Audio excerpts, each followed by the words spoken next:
o nosso primeiro podcast falando negócio sério. Junto comigo aqui na mesa está Vinícius, a Fernanda, o Alexandre da IP Latam. A gente vai aí falar um pouquinho sobre a IP Latam, mas antes, Vinícius, se apresente aí para nós. Olá, eu sou o Vinícius Faria, eu sou executivo aqui na Artes Filmes e estamos aqui pronto para extrair boas histórias do Ale aqui hoje. Nos estúdios da Artes Filmes. Fala aí, Fernanda. E aí, tudo bem, gente? Fernanda, da IP Latam. Vamos começar o nosso primeiro podcast junto aqui com o Ale, meu sócio. Vamos extrair boas conversas, é isso aí. Sócio, não só nos negócios. Não, sócio, marido. Sócio de vida e de empresa. Pai dos nenéns. O negócio é sério e o papo vai ser muito bom. Vai ser. Quantos nenéns vocês têm? Quantos anos tem seus nenéns? Meus nenéns mais velhos. Meu Arthur, mais velho, tem quase 18. E a gente tem gêmeas Lara e Laís, de 14. Quase 15. Nenéns. Pra gente é sempre festa neném. De debutante, então. Esse ano ainda, hein? Vai ter baile. Esse ano ainda. Vai ter baile. Mas fala, Alexandre, pra gente um pouquinho da IP Latam, um pouquinho do começo dessa história fantástica, mas se apresente primeiro. Tá bom. Então, primeiro quero agradecer o convite do Vinícius para estar aqui, né? A apresentação do Rodrigo Turra, nosso parceiro de negócios, sempre do lado da IP Latam, para a gente mobilizar o mundo dos negócios aí e oferecer os serviços mais completos e o suporte necessário ao empreendedor que a gente consegue dar. A IP Latam é uma empresa de marcas e patentes, né, como muitas que vocês conhecem por aí, mas a gente tem algum diferencial. O que é o diferencial da IP Latam? Né? Ela traz como bagagem um pouco de consultoria mesmo. Eu sei que todo mundo fala, hoje tem um modismo, né? A gente tem uma abordagem consultiva. Mas o que é uma abordagem consultiva de fato? Né? O consultor, ele é a pessoa que faz as perguntas certas, as provocações corretas para o empreendedor e deixa a decisão com o empreendedor. Como é que ele deixa a decisão com o empreendedor? Dando para ele visibilidade e transparência de como as coisas funcionam, né? Trazendo o plano de decisão para indicadores objetivos e deixa a decisão com ele de uma forma legítima, de uma forma fair, né, que a gente chama. Ele tem condições para tomar decisão. Porque a gente sempre costuma dizer no mundo da consultoria que o cliente não sabe aquilo que ele não sabe. O que isso quer dizer? Ele desconhece as informações que são relevantes para ele tomar a decisão. Ele não sabe o problema que ele tem. Então, ele não sabe nem perguntar o problema. Sim. Então, a consultoria o que é? Justamente a gente tentar buscar o problema do cliente para resolver. Eu vou dar um exemplo para você. Quantos empreendedores vocês conhecem que convivem com a empresa dele, com a identidade da empresa sem estar registrada, por exemplo? Vamos falar sobre marca. Então, quantas empresas vocês conhecem? Ai, meu Deus! Olha, o Tu ele tá meio assim, não sabe se ele levanta a mão, se ele esconde a mão. Mas é que a sua empresa é bem mais complexa, né? O nome para registro. Mas olha que legal, não é exclusividade sua e a questão é a seguinte, tudo está em função de saber qual é o risco real que você está correndo. Então, o que acontece? Enquanto você está operando a sua empresa você não teve nenhum tipo de problema, você abriu sua empresa, constituiu, fez o seu site na internet, começou a criar um perfil no Instagram, no Facebook, LinkedIn, né? Você começa a divulgar. Enquanto você não tem problemas, aparentemente não tem risco nenhum. Não está incomodando ninguém, mas está assim, ali, quietinho. O que você diria, por exemplo, se alguém chegasse para você, se uma empresa te mandasse uma notificação, né, e em seguida uma intimação judicial falando para você trocar o nome da Artes Filmes, porque a Artes Filmes é uma marca registrada desde 2023.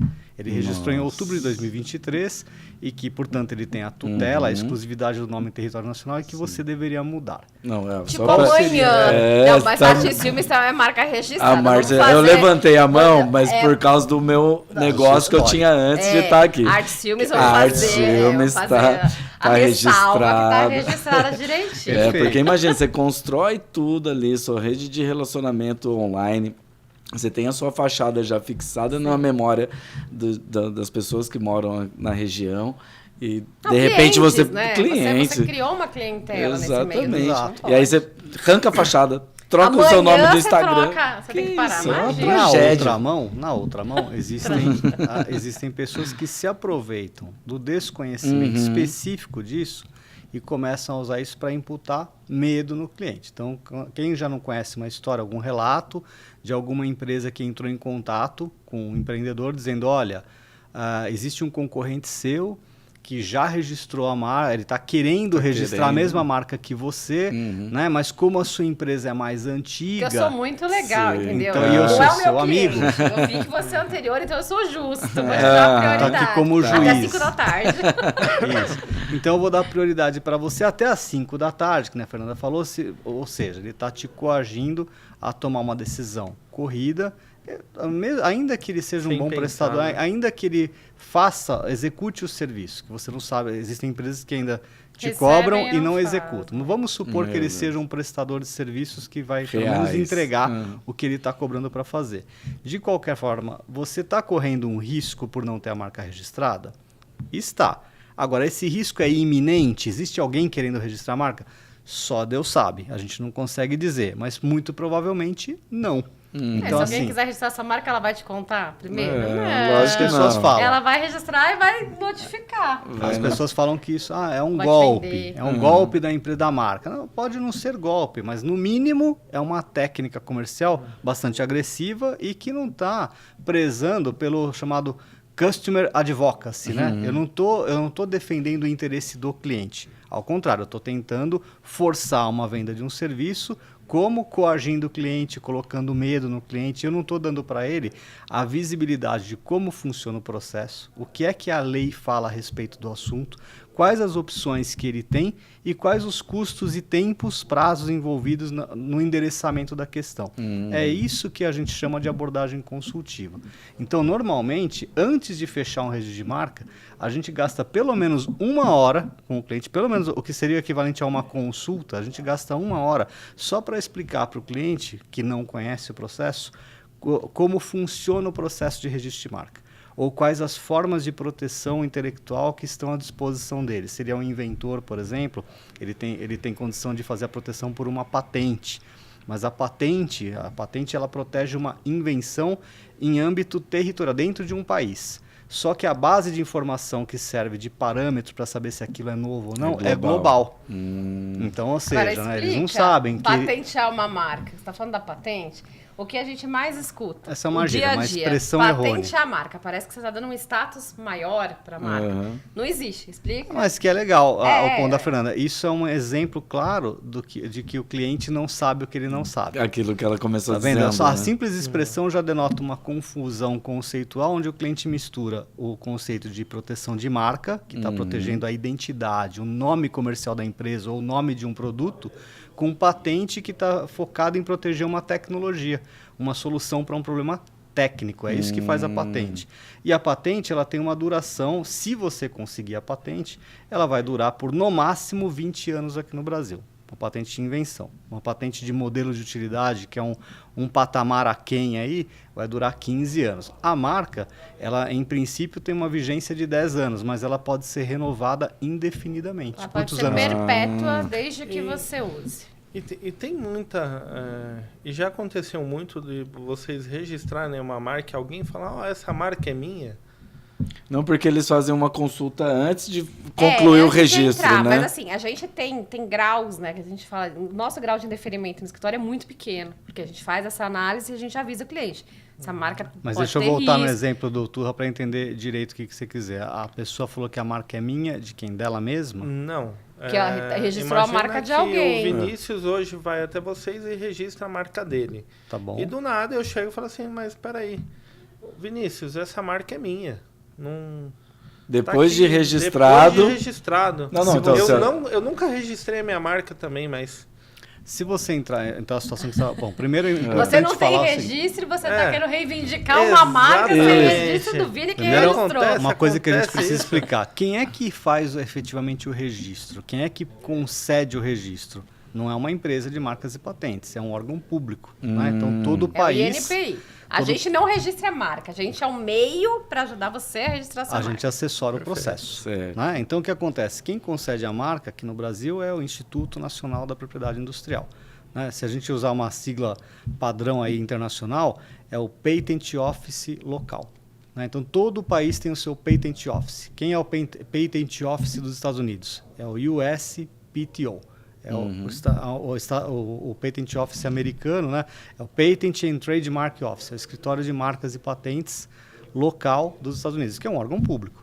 Aqui no Brasil, o Instituto Nacional da Propriedade Industrial. Por que chama propriedade industrial? Né? Porque alguns registros que estão no âmbito da propriedade intelectual, mas não são propriedade industrial, você não consegue registrar no INPI. Direito autoral, por exemplo, não registra no INPI. Aí é um outro órgão que regulamenta isso. Depende do que for. Então, desenho, tipo, música não é o INPI. Música é na escola de música, desenho é na escola de belas artes, escrito, livro, Biblioteca Nacional. Agora, o que acontece? Essa situação que você colocou é a seguinte. Então, se não é a própria empresa quem faz o registro, é o órgão federal, você vai entrar com um pedido. Você vai pedir para registrar a marca. Então, vamos supor que você tem uma marca registrada e o Vini, coincidentemente, solicitou a mesma marca e no mesmo ramo de atividade. Isso é importante. Isso é importante, porque marcas iguais ambos podem coexistir, desde que em ramos diferentes. A marca Artes Filmes, por exemplo, está registrada pelo Rodrigo, né? E o Vinícius está pedindo a marca Artes Filmes agora no INPI. Então, o que vai acontecer? Tem a marca. Isso. O que vai acontecer? Registrou. Durante o processo, se eu não fizer uma pesquisa preliminar, se eu não te orientar, lembra, você não sabe o que você não sabe. Você não sabe que o Rodrigo tem a marca.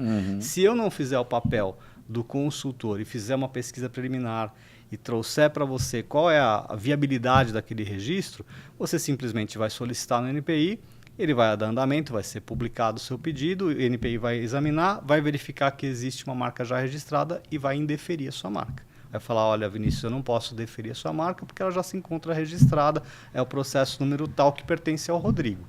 Aí a gente tem a chance de fazer um recurso, que é tentar demover o INPI da decisão dele. Única chance. Só tem uma chance. Isso que eu ia perguntar, usando o exemplo da Artes Filmes. Né? É uma marca, vamos supor que ela não fosse registrada, aí o Rodrigo vai lá e registra a marca. Isso. Em 2023, como, né, usando novamente o seu exemplo. Só que a Artes Filmes existe há 12 anos. E ele registrou faz 1 ano. E aí eu busco essa regulamentação pela minha história. Eu tenho uma chance para provar que a Artes Filmes existe há 12 anos.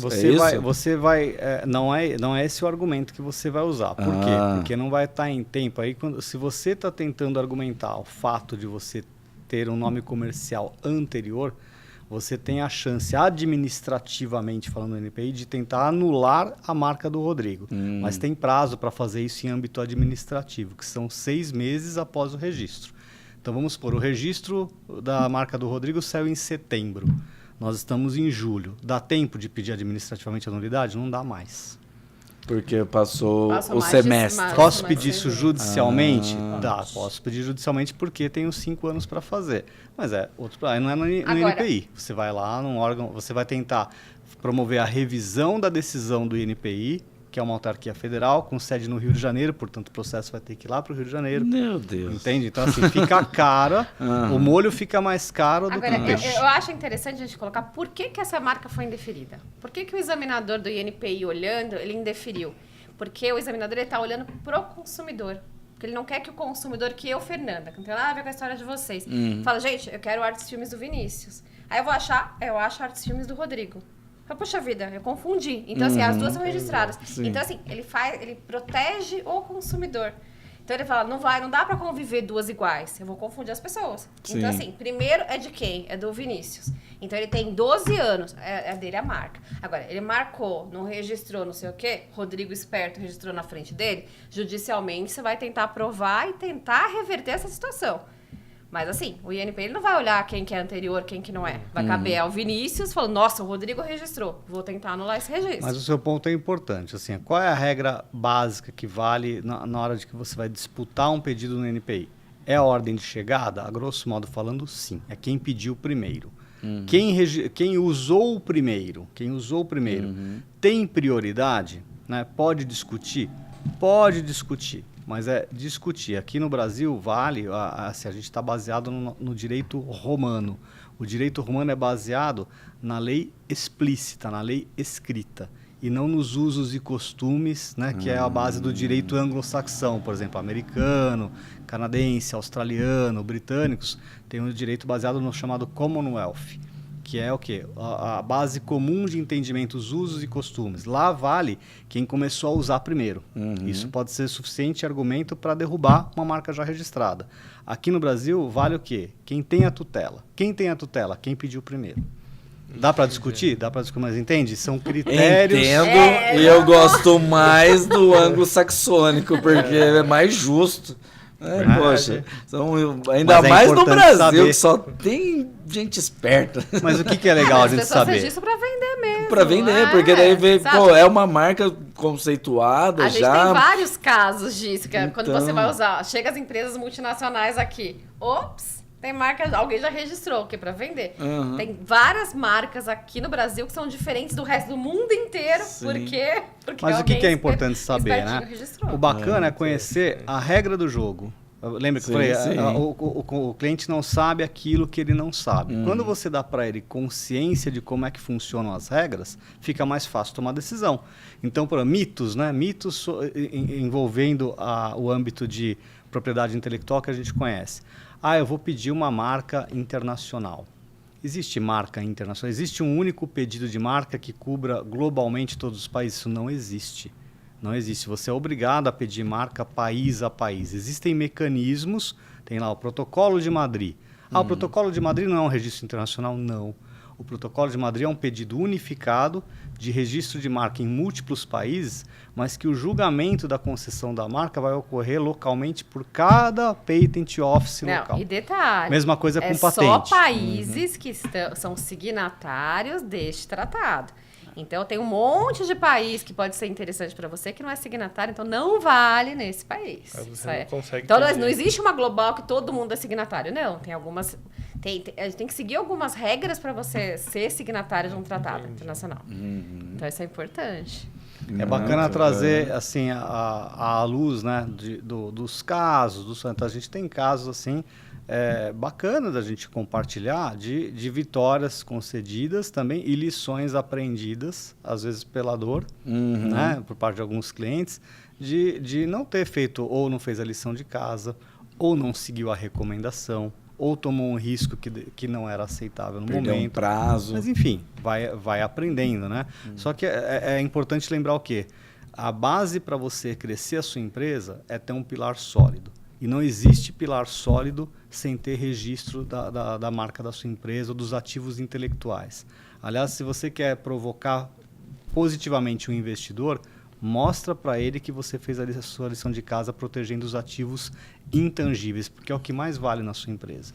A primeira coisa que o investidor vai perguntar. Ele tá aflito para falar. Doido para fazer a pergunta. Vou até tomar uma água para você falar à vontade. Para vocês é muito tranquilo refazer o registro de uma marca, mas qual é a dificuldade para quem tem a marca e vai levar isso para vocês? Existe alguma dificuldade de parte do empresário hoje? Fala assim, olha, eu quero... Quem tem a marca registrada? Não, que quer registrar a marca. Para vocês é um trabalho que vocês já tiram de letra pela experiência que vocês já têm. Mas, por exemplo, eu quero registrar minha marca. Qual é o momento certo para fazer isso? Não, uma possível dificuldade que eu possa ter para chegar em vocês e falar assim, eu quero registrar minha marca, mas vocês me pedem alguma coisa que é difícil de eu ter. Existe algo sobre isso? O que precisa hoje é para muito registrar mais fácil. A gente pode registrar em nome de CPF. Então, assim, um mito é preciso ter empresa para registrar a marca? São os pré-requisitos que você está falando para registro. Tá então, bom. assim, não, você consegue registrar em seu nome pessoa física. Banda. A gente tinha essa dor, a gente tem casos importantes que tiveram esse problema de um membro, que antigamente é assim, ou um CPF ou um CNPJ. Aí, normalmente, o vocalista da banda registrava a marca em nome dele, pessoa física. O que acontecia? A banda, por algum motivo, se dissolvia, a marca estava com o vocalista e aí impedia os outros de usarem, aí, de repente, faleceu, vai perder e a banda não usa. Hoje não. Há alguns anos a gente já tem cotitularidade. Então, assim, no caso de uma banda, você não precisa ter... A gente tinha que ter uma empresa aberta em nome da banda, para a marca estar em nome da empresa. Hoje não. Você põe 5 CPFs. É 20% de cada um. Então, assim, não existe mais esse requisito que a gente tinha antigamente de você precisar de uma empresa para registrar uma marca. Isso eu acho que é importante. Hoje o processo está um pouco mais assim, apesar de o Brasil não ser o estado da arte em termos de velocidade, de performance, por que eu falo isso, né? A gente tem um escritório aqui em São Paulo e temos um escritório em Portugal também. Quanto tempo leva uma marca para ser registrada no Brasil? Em média, 18 meses. Né, 1 ano e meio. Se for um caminho feliz, né? Se não tiver nenhuma intercorrência, um recurso, né? Com um recurso envolvido, ela pode levar até 3 anos. Nossa. E em Portugal, quanto leva uma Estende o marca? dobro. Pois é. Em Portugal ou na Comunidade Europeia, você registra a marca em média antes de 6 meses. É 1/3 do tempo. Né? Mas antigamente, aqui no Brasil, uma marca levava de 4 a 5 anos, década de 90, de 4 a 5 anos para registrar. E o custo registrar a era marca alto. de uma novela, tava, não vale a pena ver de novo, não tinha saído ainda. Exato. Registro da novela. Vocês enxergam alguma dificuldade para o Brasil ter essa morosidade maior do que os outros países? Não, primeiro, a queixa central é sempre falta de braços, né, do órgão público, falta de contingente suficiente para apreciar e ter velocidade, né? Com a adesão a esses protocolos, a esses tratados internacionais, o Brasil sofre cobrança internacional para acelerar o processo. Você fala, ou você entra num padrão, ou você entra numa esteira razoável, padrão global, ou você corre o risco de ser extirpado, não atender aos mínimos requisitos do protocolo, por exemplo. Mas assim, se a gente compara a volumetria, com a volumetria de Portugal, não chega a 10% da volumetria brasileira. É mais fácil. Lembrar que a população de Portugal também é menor. 5% da brasileira. Tem 12 milhões de habitantes em Portugal contra 220 no Brasil. A população inteira do país não chega à população da cidade de São Paulo. Então, tem uma questão de volumetria? Tem. Mas os Estados Unidos também tem uma população de 350 milhões de habitantes aproximadamente e consegue fazer isso num prazo menor. Também tem agilidade é investimento. na conclusão É investimento, do é gente suficiente para fazer, a automação dos processos, a inteligência artificial pode ajudar bastante nesse processo de apreciação e avaliação. Né? É uma coisa a ser contemplada, mas como é um órgão público, vai depender de investimento público no setor para poder fazer a maquininha funcionar com inteligência. Né? Se ela não funcionar, a apreciação não vai mudar nunca. A gente vai estar sempre na esteira de um órgão público no ritmo dele. Mas é investimento. Tem algum país que é mais fácil, mais difícil a gente fazer o registro de marca? Então, Portugal é relativamente fácil, né? Comparado aqui, onde tem baixa volumetria, é rápido. Onde tem pouca marca para muita gente, ele consegue registrar mais rápido. Mas é aquele negócio, não interessa registrar em Portugal se você vai usar aqui no Brasil. Entendi. Então, assim, não tem valor. Não tem valor. Então, assim, você tem que ver aonde você vai atuar para você registrar a marca. Mas tem uma estratégia interessante. Lembra do protocolo de Madrid. Né?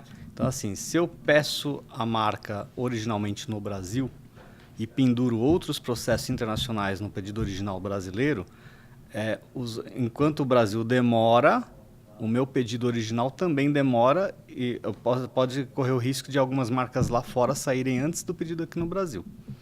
Né? E aí, o que acontece? O pedido brasileiro acaba não me ajudando como argumento nas marcas lá fora. E se eu inverto? E se eu peço a marca na Comunidade Europeia, né, por exemplo, e uso isso no protocolo de Madrid como uma anterioridade para o pedido brasileiro? Ajuda? Ajuda. Ajuda. Porque já passou por um filtro ali que já te coloca alguns passos à frente. Ajuda. Mas é que normalmente o pedido de registro de marca acaba, né, você pode fazer uma solicitação internacional por conta própria. Se você quer pedir uma marca para você em Portugal, você pode. Se você é um residente, tem um endereço lá, você consegue provar que você é um residente português, você solicita a marca você mesmo. Se você não é, você vai ter que procurar a ajuda de um procurador, um agente de marcas e patentes, como a gente faz aqui no Brasil. Você vai ter que localizar alguém lá em Portugal ou em outro país, nos Estados Unidos, para fazer para você.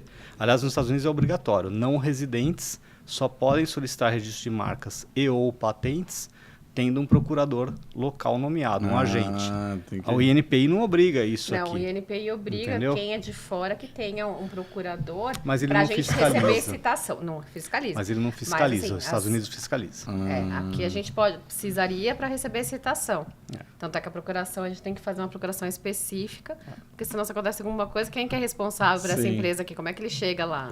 Entendeu? Mas o ideal é isso. E assim, eu não recomendo ninguém tentar fazer sozinho, especialmente em países fora. Por quê? Pela visibilidade. Como é que você vai interpretar os despachos daquilo que sair? A comunicação. Tem que lembrar que isso é um aviso super importante. Recebi um boleto aqui dizendo que é do INPI, que eu tenho que pagar, porque senão eu perco a marca. Isso é sempre golpe. Sempre. Em 100% dos casos é golpe. Por que a gente afirma isso? Destacar, Por que a gente afirma isso? Porque o INPI não manda cobrança, não manda boleto. Você precisa gerar a guia de recolhimento da União.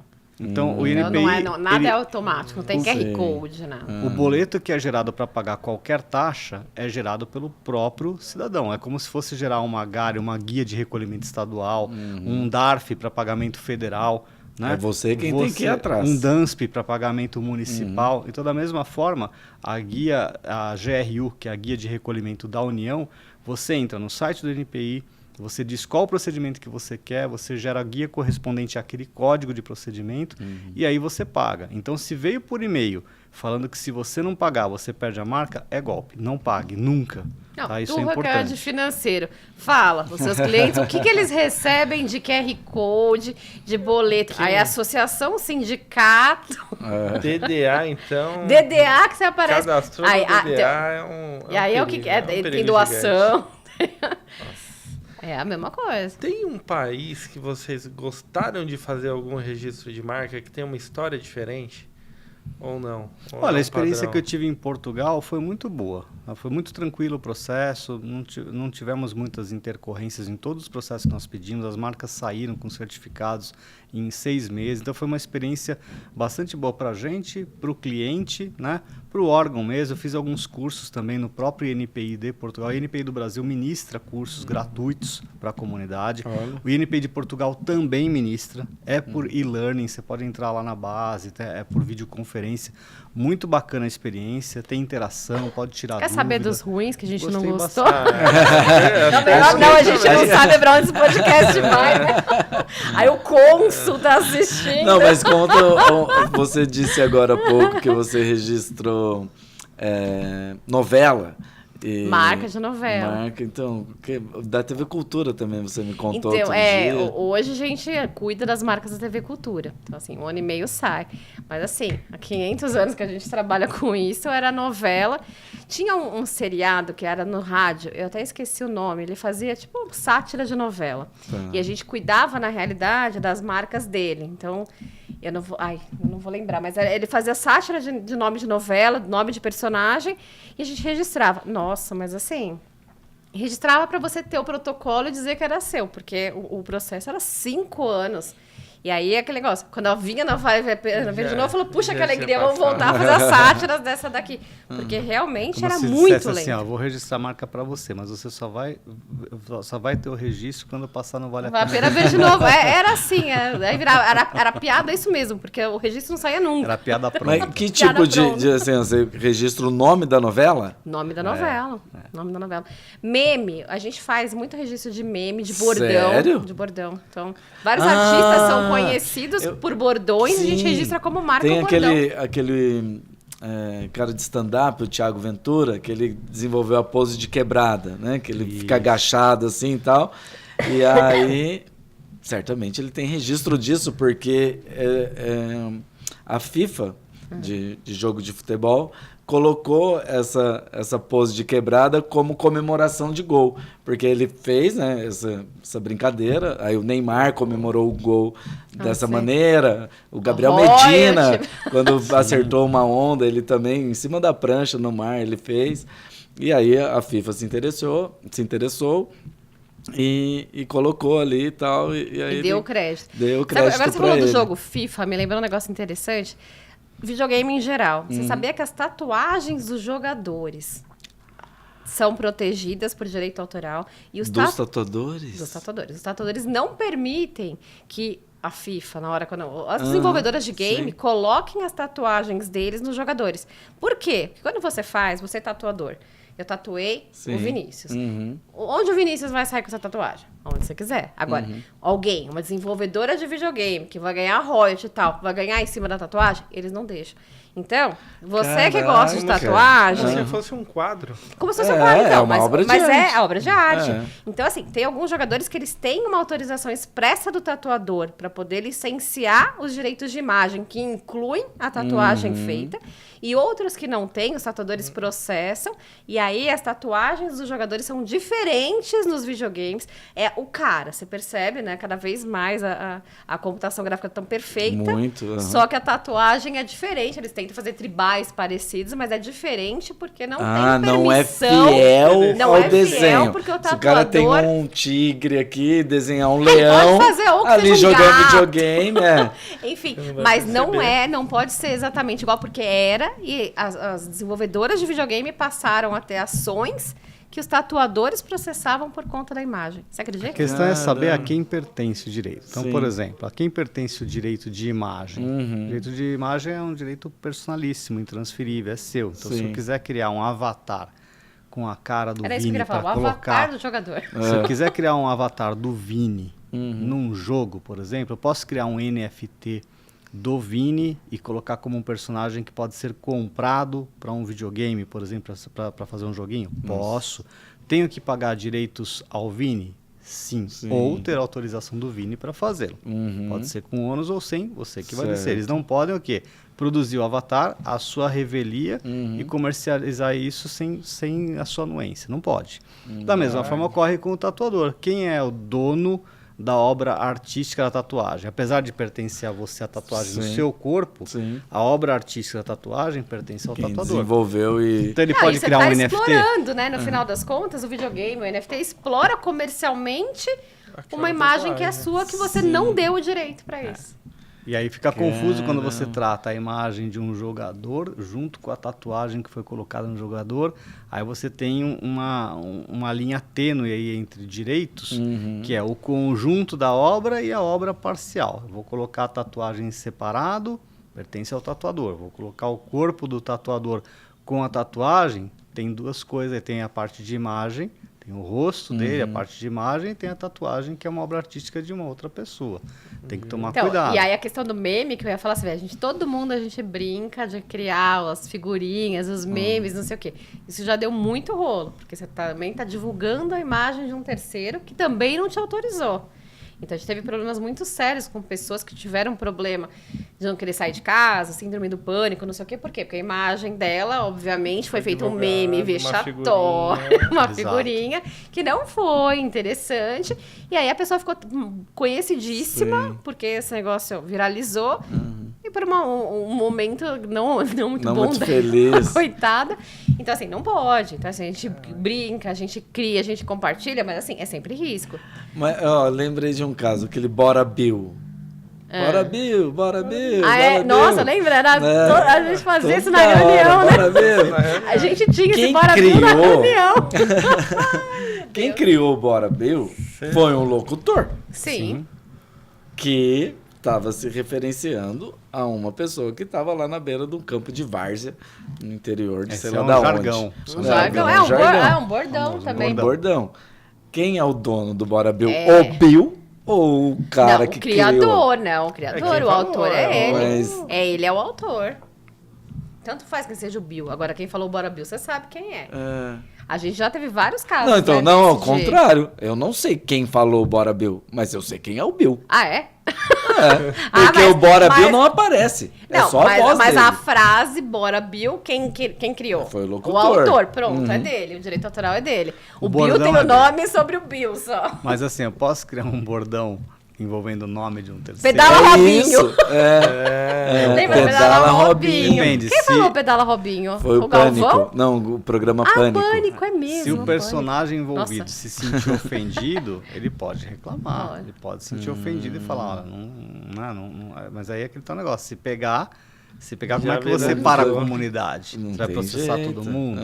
Não é essa A coisa gente pegar? tem. Mas se eu usar isso comercialmente, se eu usar isso em escala comercial num website, num canal do YouTube e tal, eu corro risco na empresa responsável, corre risco dos processos? Claro que sim. A gente tem Não é registro. porque tá na boca do povo que eu posso fazer isso sem nenhum tipo de E não tem penalidade. nem como... Parar, não tem como monetizar também, né? O Bora Bill ficou... Se alguma empresa não se interessou em utilizar, então, mas o que tem apenas a boca do acontecido? povo. As pessoas têm registrado como marca esses bordões. Então, aquele corta pra mim do Marcelo Rezende é registrado, é marca. Aí a gente tem alguns, vai safadão, chora não coleguinha. Tudo isso é tudo registro de marca. Quer dizer, os autores que teoricamente não precisariam registrar, porque você tem a sua autoria, direito autoral, você não precisa de registro para fazer valer. Mas eles registram como marca, justamente para quê? Para licenciar para produto, para tentar obter alguma vantagem sobre isso e impedir outros de usar. Então, assim, o Bora Bill, sei lá, tá registrado ou não, quem sabe, uma boa... A quem pertence? Fica a dica. Eu tenho um apresentador de um telejornal que cria um bordão. A quem pertence o bordão? Ao apresentador ou à emissora? Depende do que diz o contrato, né? Em princípio, pertence ao apresentador, ele é o criador. Ele sempre terá o direito moral daquele direito autoral dele. Ele sempre será o autor. Muito bem falado. Né? Ele sempre será o autor, o pai da criança. Agora, ele é o explorador financeiro disso? É quem vai ter a exploração comercial disso? Não necessariamente. Normalmente, nos contratos tem seção expressa escrito que tudo que for criado dentro da emissora é da emissora. Então, assim, tudo bem, o corta pra mim é Marcelo Rezende, é dele. Certo. Mas quem explora comercialmente corta pra mim? A Record. E se o contrato se omitir sobre isso? Aí o apresentador mudar de programa, ele leva nas costas o bordão? Pode ser que sim, se o contrato não cobrir isso, ele leva nas costas. Não tiver isso no preto no branco ele lá, leva. Então é importante saber, o autor é um só. O direito autoral ele é dividido em duas partes. O direito moral, que é intransferível. Sempre a pessoa será o pai da criança. Merece ser mencionado. E o direito patrimonial, que esse sim pode ser transferido. Pode pertencer ao próprio autor, pode ser transferido para terceiros, para emissora, para um outro titular. Domingão do Faustão ficou para... Domingão do Hulk. Sempre, né? Domingão do Hulk. Então, mas o Domingão pode ser, é uma marca, não sei, registrada da Globo. Não, era Domingão do Faustão. Agora, ela não pode usar Faustão. Hulk, Faustão é o apelido notório do Fausto Silva, então ele pode ir com o Faustão pra onde ele quer que vá. E tem, né? Ele tá em outro lugar, não sei. Chama Faustão? Não sei. Não sei, mas isso mas é um negócio. Encontro com dele. Fátima Bernardes, agora encontro com Patrícia Poeta. O Caldeirão do Mion. Da Globo, então, mas o nome da pessoa não pode. E aí, a partir do momento que encerra o contrato, a emissora não pode mais usar. Outro caso que eu me recordei aqui, que é um bordão, que era da Globo, e agora uma marca de cerveja que é Cacildes, do Mussum. Né? Tem até o rosto dele estampado, provavelmente a família. Com certeza. Então a Globo não tinha o poder. Isso é uma coisa mais recente, né? Mas é que assim, exatamente, tipo, não tinha essa preocupação. Exato. Então, surgiu, tem aquela, cada mergulho um flash, a gente tem várias frases que eram faladas, não tinha essa preocupação de registrar. Você falou algo legal. Antigamente, as pessoas não tinham tanto esse conhecimento de registrar a marca. Hoje aumentou bastante. Não, marca acho que sempre houve. Mas porque antigamente marca era muito caro. Eu te falo por quê. Era muito caro. Aumentou, eu te falo quanto aumentou e por quê. Né? Nossa, viu? Não, por isso mesmo. Né? Quando que começou? Muito bom esse convidado que você trouxe hoje, hein, Turma? Caraca, foi bacana. Tá no papo de novo isso aqui. Assim, vem aumentando em função da consciência? Sim, mas assim, o que aconteceu em 2020? O que aconteceu? Pandemia. 2020 e 2021. A pandemia forçou a uma ida para o digital, forçou as empresas a irem para o mundo. Né? Quem não tinha website passou a ter, porque senão não vendia. Né? Então, quem não estava no Instagram, passou aí. Quem não sabia mexer com ferramenta de videoconferência, aprendeu. Né? Ou seja, para sobreviver, as pessoas tiveram que se digitalizar, né? Usar mais as ferramentas e a infraestrutura digital. Isso fez com que todo mundo convergisse para um mesmo ambiente e começasse a gente que antes vivia no mundo digital, convivia com gente no mundo real e não se encontravam. Lojas físicas não esbarravam em lojas virtuais. A partir do momento em que eu trago as lojas físicas para o ambiente virtual, elas começam a se esbarrar. Então as pessoas começaram a opa, no Instagram aqui tem a marca igual a minha. Mas e agora? Os meus clientes estão me confundindo com esse carinha aqui, com essa outra empresa. Isso começou a trazer uma preocupação maior.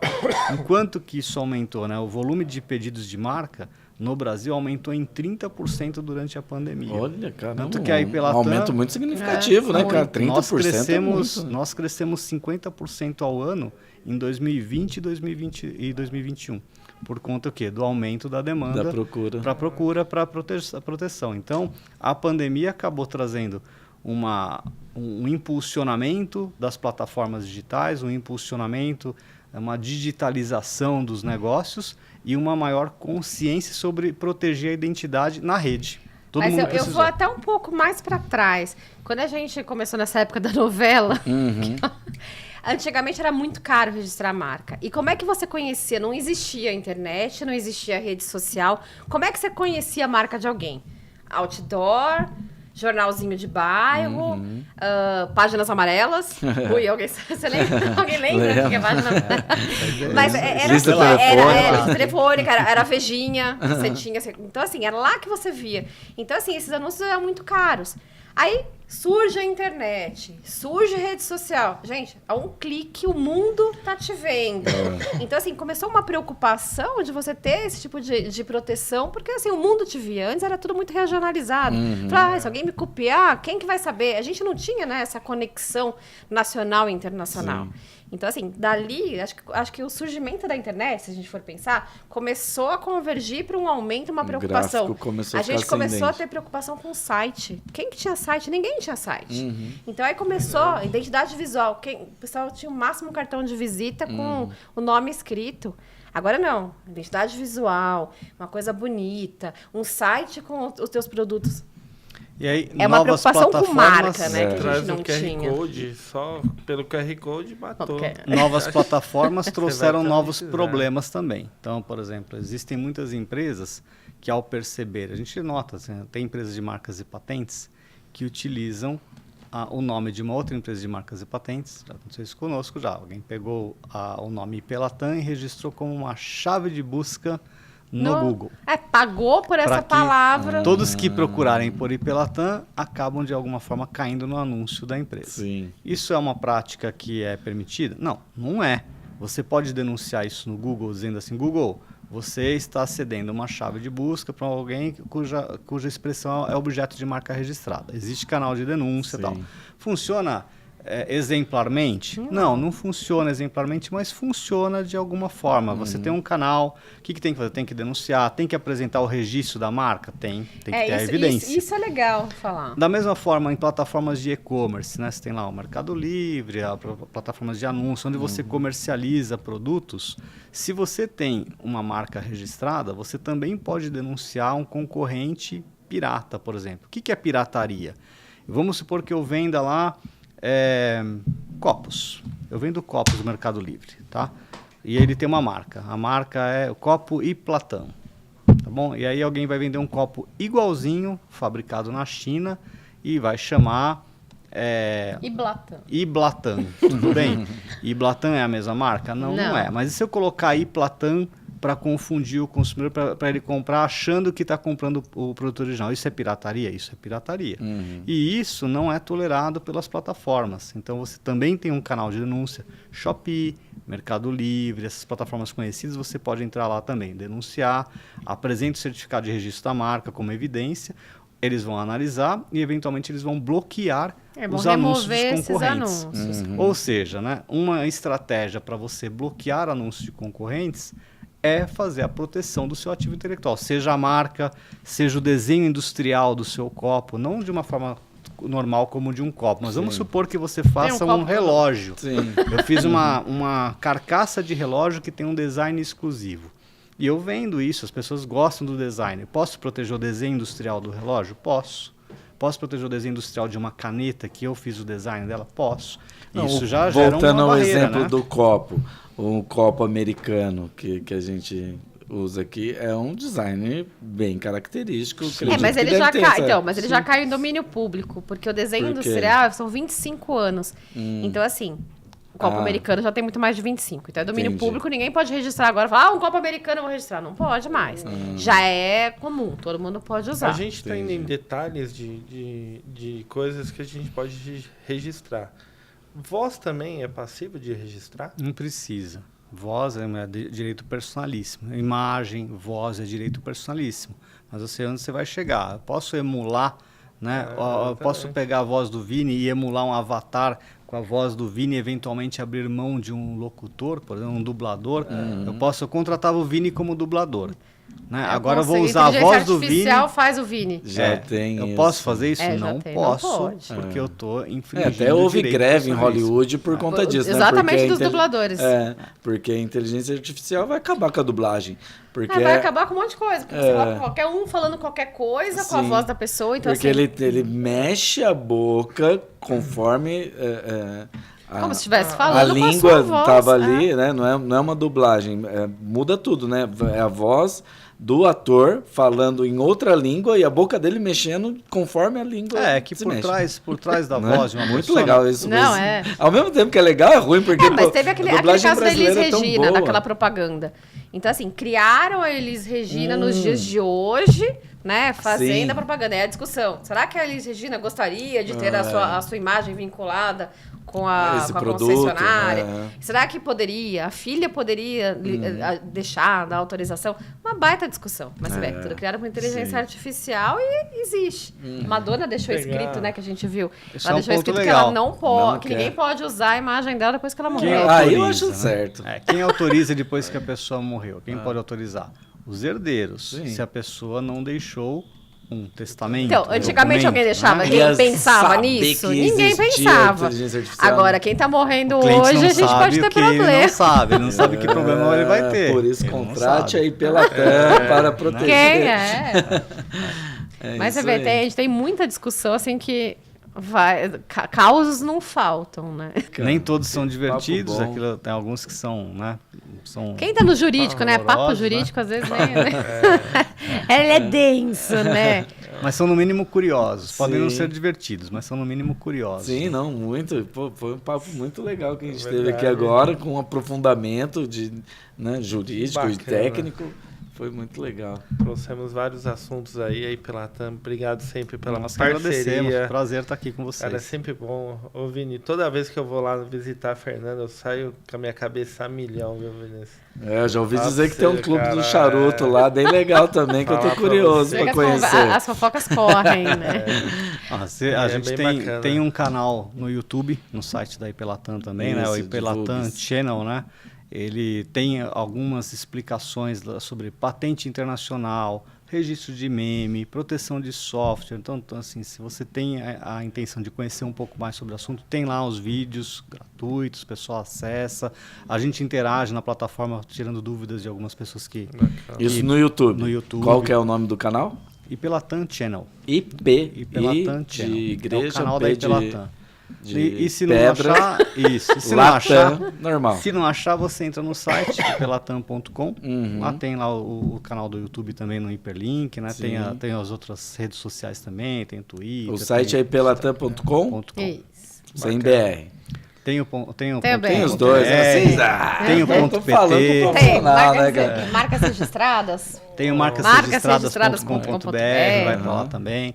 Mas o bacana é o seguinte, além dos esclarecimentos, se vocês quiserem também uma discussão envolvendo propriedade intelectual e tecnologia no agronegócio, que é uma coisa que Olha. está em voga, Uhum. toda sexta-feira à noite, né, às 20 horas, a gente faz um comentário no programa Agronoite do canal AgroMais. Cara, Então a gente falou lá sobre patente verde, sementes piratas, negócio interessante de falar. lúpulo Sementes Isso que a é gente- muito legal que a gente conversou hoje de que manhã. é Muito semente legal isso. pirata, né? Semente pirata é quando você guarda as sementes que você comprou, né? Sementes que foram modificadas de alguma forma para ter algum tipo de maior resistência a agrotóxicos, resistência a pragas, e é permitido ao agricultor reservar algumas sementes, salvar algumas sementes, mas para qual finalidade? Para uso próprio, para segurança alimentar, para garantir segurança alimentar, não para revenda.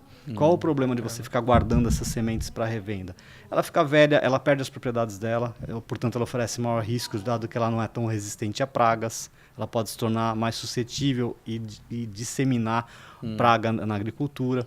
Mesmo diante desses riscos, tem, por exemplo, a semente do feijão, 90% dela no Brasil é pirata. Você só Você come vê? feijão A pirata. Só come feijão. Então você só come feijão pirata. Você vê, Ou tá pelo falando menos de pirataria? Pirataria 10% na semente do Na feijão. semente, cara. Se não Imagina for pirata, é só aí. 10%. Imagina o resto. Não. Imagina o resto. A gente fala disso, então é Mas- interessante, assim, são temas, transferência de tecnologia no setor, como isso pode se tornar uma plataforma para Dá desenvolvimento sim, dá da vários cadeia. podcasts. A gente pode Dá. fazer Legal. assim, uma coleção de podcasts de propriedade legal. intelectual que tem Falar. assunto. Tem as... E vamos ter outros, mas Vamos. esse tá acabando, pessoal. Muito obrigado. Mais Agora uma que a vez, gente entrou no É, clima. Agora eu que falei começou pra a ficar vocês, Agora gostosinho. que a gente tá aqui Mas foi muito animado. Mas já temos o próximo, Fernanda? Próximo.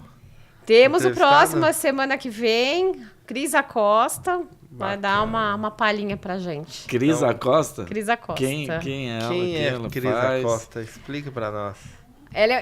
Olha, ele é sensacional, ele faz um monte de coisa. Então ele tem um conteúdo vastíssimo na internet, tem conselhos de empreendedorismo, tem uma visão de negócio super bacana. Ele não está aqui em São Paulo, então provavelmente a gente vai ter que fazer ele online. Mas a gente faz as perguntas aqui Sim. e vamos provocar do Bora. mesmo jeito. Coloca ele na televisão ali e mesmo bate papo bate-papo, já. esse negócio sério aqui que a gente tá Esse trazendo. negócio sério é sério, é sério. Isso aí. Vamos Mas que vamos. então, pessoal, Cris Acosta na semana que vem aí vai estar batendo um papo com a gente aí. Assistam e se programem. Obrigado. Obrigado, Valeu. pessoal. Muito Valeu, obrigado. obrigado. Tchau, tchau. Tchau.